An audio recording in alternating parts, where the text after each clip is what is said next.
When there's a scandal in somebody's life, and when there's questions which still remain to be answered, I don't quite understand why the Conservative Party would give somebody like Mark Menzies, no matter how nice he may be as a person, why they would give him an unpaid trade envoy role in Latin America when there's a story on Wikipedia.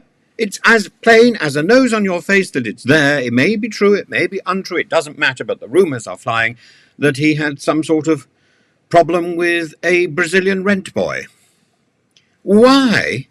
Why would he be an unpaid trade envoy to Latin America? It's almost the stuff of a carry-on film.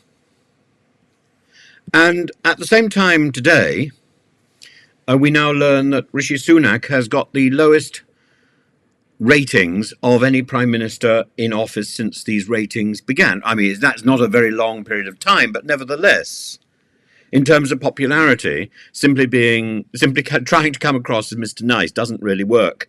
And otherwise, reciting the slogans that he's given doesn't really work, does it? Either you've got it in you to be prime ministerial, or you've not.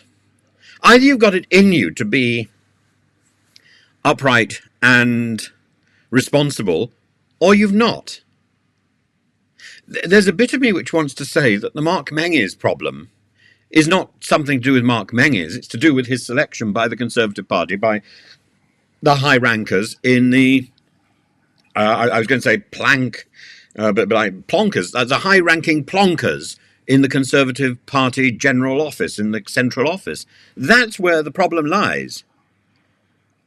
Where they're so busy box ticking, they're not actually looking at the personality of the people that they're pushing forward. And Rishi Sunak is another personality who was excellent as Chancellor of the Exchequer and is out of his depth in the 21st century as the Prime Minister who is expected to recite lines, who's expected to recite information that he's been provided by his aides. If you want a Prime Minister who is thoughtful, who's got his eye on the ball, who puts in the work, Rishi Sunak is your man. If you want a Prime Minister who's going to recite lines which have been written for him, then you need someone else. Clearly Liz Truss isn't capable of doing that because her hand business is so absurd, and Boris Johnson goes off script. If you want a slave, then that's what you need to produce. But Rishi Sunak doesn't do the job.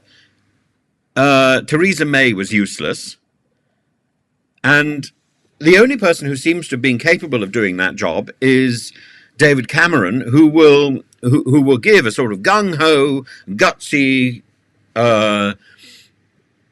bluster to whatever he's told to say, it seems. I mean, he's more than happy to support this present government in the same way as he walked off when the Brexit referendum was completed. David Cameron is a Prime Minister for the 21st century, none of these other louts.